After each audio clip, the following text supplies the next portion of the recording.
Welcome to अब कैसे। मैं सुमन शर्मा आप सबका स्वागत करती हूँ। 1857 की क्रांति 8 अप्रैल 1857 को मंगल पांडे और उसके सहयोगी ईश्वरीय पांडे को बैरकपुर में परेड ग्राउंड में फांसी दे दी गई। 10 मई 1857 को भारत में इस क्रांति की शुरुआत 10 मई 1857 के मेरठ की बैरकपुर छावनी को माना जाता है। 20वीं नेटिव इन्फेंट्री सेना के सैनिकों ने विरोध किया तथा दिल्ली पहुंचकर बहादुर शाह द्वितीय जफर को भारत का शासक घोषित कर दिया। खान बहादुर खां यानी बख्त खां को जफर का सेनापति नियुक्त किया गया। जैसा आप स्क्रीन पे देख रहे हो, 1857 की क्रांति का जो नायक था बख्त खां ही कहलाता है। अब लंदन में क्रांति की योजना नाना साहेब पेशवा तथा अजीमुल्ला रंगाजी बाबू आदि ने तैयार की। क्रांति के समय देखिए, गवर्नर जनरल, बहुत बार क्वेश्चन पूछा जाता है। गवर्नर जनरल था लॉर्ड कैनिंग। ब्रिटेन के प्रधानमंत्री पार्मस्टोन। महारानी थी विक्टोरिया। सेनापति था कैपवेल। द्वारा विद्रोह का दमन किया गया। निर्धारित तिथि थी 31 मई 1857, लेकिन वो 8 मई और 10 मई को ही भड़क गई। क्रांति का प्रतीक चिन्ह था कमल का फूल। अब विद्रोह एक नज़र में देखना। 11 मई 1857 को जो बहादुर शाह जफर ने यानी यहाँ के नेता थे और जॉन निकोलस मारा गया। हडसन तथा बहादुर शाह जफर के 2 पुत्र मारे गए। 4 जून 1800 सबसे पहले पूछ लिया जाता किस में, तो 11 मेरठ के बाद दिल्ली। लखनऊ बेजत हजरत महल, जिसे महकपरी भी कहा जाता है, हेनरी लॉरेंस मारा गया और कॉलिंग कैपवेल द्वारा इसका दमन किया गया। 5 जून 1857 को कानपुर में नाना साहेब और ताता टोपे सर लू व्हीलर, जैसे आप देखिए, व्हीलर ने इसे प्रारंभ किया और कैपवेल द्वारा इसका दमन किया गया। झांसी 6 जून झांसी, रानी लक्ष्मीबाई, ये भी सर हयून रोज। 20 जून 1857 को इलाहाबाद में लियाकत अली, कर्नल नील, ये ध्यान देने योग्य है। हयून रोज उसमें है, नील इलाहाबाद में, और बनारस में भी कर्नल नील। फिर है बिहार का जगदीशपुर, कुंवर सिंह, विलियम टेलर व आयर सिंह। 1857 Fatehpur, Azimullah, general readers.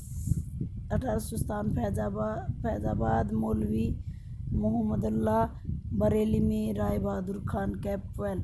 अंग्रेज जो है हडसन ने अंतिम शासक बहादुर शाह जफर को हुमायूं के मकबरे से गिरफ्तार करके रंगून यानी बर्मा की जेल में भेज दिया गया और उसे 1862 में उसकी मृत्यु हो गई।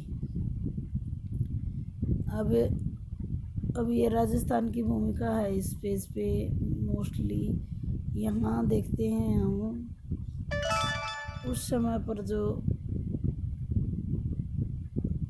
इस राजस्थान से रिलेटेड है, ये मैं यहाँ जर्नल करवाना चाहती थी। हाँ, प्रमुख कारण देखिए, BL चौधरी के नोट्स हैं जो कि बहुत ही अच्छे नोट्स हैं।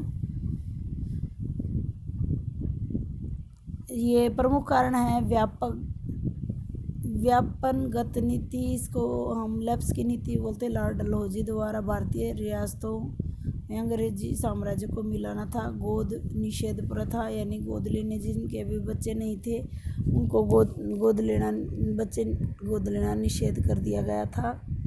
व्यक्तिगत यानी लैप्स की नीति के अनुसार जो है कौन कौन सी मिलाए गए थे, सतारा, जैतपुर, संबलपुर, बंगाल, उदयपुर, नागपुर और झांसी इत्यादि विलय डलहौजी ने अंग्रेजी साम्राज्य में मिला लिए गए। अगला था धार्मिक नियोक्ता अधिनियम 1850, डलहौजी द्वारा जो है किसी भारतीय को, अगर कोई भारतीय ईसाई धर्म ग्रहण करता तो उसके पिता की पैतृक संपत्ति से वंचित नहीं किया जा सकता था। डाकघर नियम 1854 डलहौजी ने भारतीय सैनिकों को दी गई मुफ्त डाक सेवा को समाप्त कर दिया गया था। 1857 में कैनिंग भारत का गवर्नर जनरल बना। कैनिंग ने भारतीय सैनिकों के समुद्र पार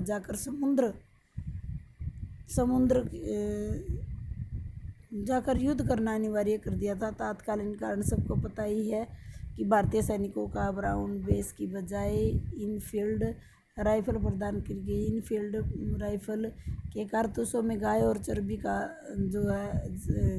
लगती थी।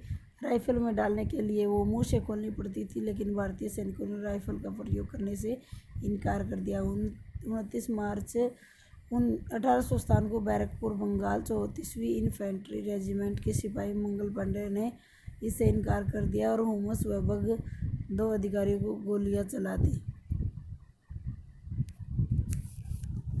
ये इसका तत्कालीन कारण बना है। उम्मीद करती हूँ यह वीडियो आप सबके लिए ज़्यादा लाभदायक सिद्ध रहेगा। जैसे BL चौधरी की ये देख रहे हो आप, हेडिंग डली हुई है। यूरोपियन बहुत ही अच्छे नोट्स हैं इनके।